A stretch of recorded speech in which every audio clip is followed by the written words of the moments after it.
Hi, I'm Maria. I'm Sam, and this is our cooking assistant. Hi, I'm Jules.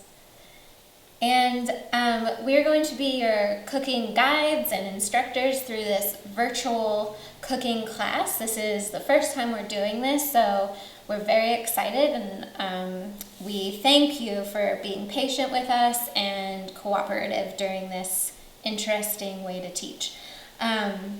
We want to thank you for inviting us into your homes, and we're looking forward to working with you and your families as we work together to cook, and we're hoping to make this a fun experience for everyone that's involved.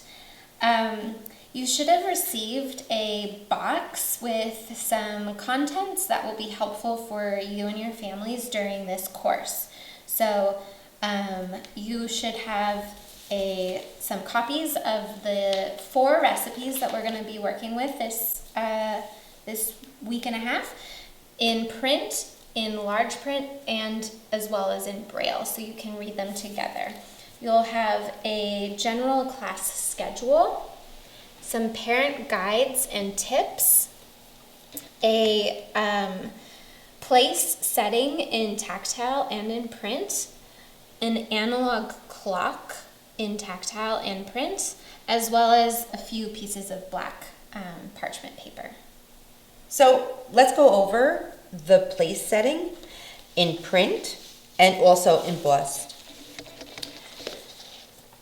The reason that we have this is a standard place setting. The fork always goes on the left, represented here.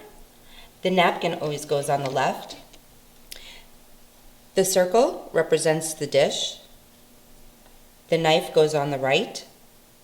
And the spoon goes on the right of the knife. The clock at 1 o'clock is where your cup setting is. This is standard for a place setting for all restaurants. So it helps a blind or visually impaired individual when going into a restaurant to know this place setting and placement of utensils, so they're not clamoring around the table trying to find where their utensils or where their cup is. The cup will always go at 1 o'clock. It's also helpful if your child is helping out chores around the house and maybe one of his chores is setting the table for dinner or a meal, to always have the fork on the left side of the dish along with the napkin, then a knife and a spoon, and the cup is always on the 1 o'clock. Okay. Along with that goes the analog clock in print and also embossed. The 12 o'clock is straight up, 6 o'clock is straight to the bottom of that, and then 3 o'clock is on the right, 9 o'clock is on the left. This is a great example of having food placement on your plate. If you hand your child a plate for dinner and the chicken is at the bottom of the plate, 6 o'clock, vegetables at 11 o'clock, and let's say mashed potatoes at 1 or 2 o'clock, it's very helpful, especially when you go out to a restaurant, to say, okay, your hamburger's at 6 o'clock, and your fries are at 10 o'clock, and your salad is at 2 o'clock. That way, it gives the individual who's blind or visually impaired a placement on their plate so they don't have to go clamoring around their plate and knock food off their plate. Also, you'll have that cup at 1 o'clock, so it's very easily found without knocking into things or knocking things over. Also, Sam mentioned in the box is black craft paper. There's one inside for every recipe, and if you open it up, we're going to put that down right before you start cooking your recipe. This is where you're going to be putting all of your ingredients and your utensils as well. The reason we use black craft paper is because it has the highest contrast.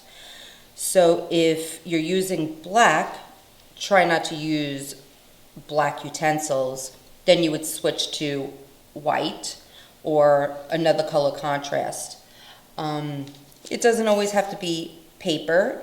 You could go to the 99-cent store and get a shower curtain in any color and then just cut it up, and you could just, after the recipe, just fold it right up and throw it away for easy cleanup.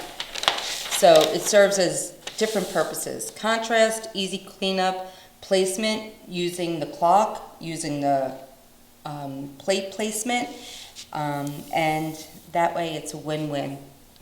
Most of our assignments and videos and comments will be posted onto our Google Classroom page, which you should be receiving the code to if you haven't already. We will be making a quick Google Classroom tutorial with just some quick tips on how to add a class, how to post different things into that classroom, and then also how to contact Maria and myself if you have more of a private question that you would like to ask us. We will have our class schedule posted. It will be, we'll have different days will be for different activities. So where you see a Google Meet day, we'll be doing online video chat sessions with the whole group.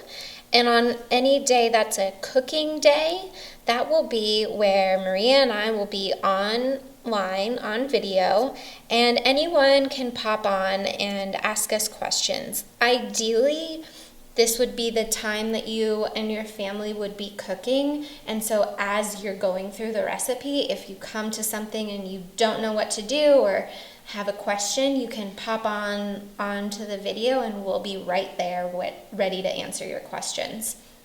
So the days will alternate.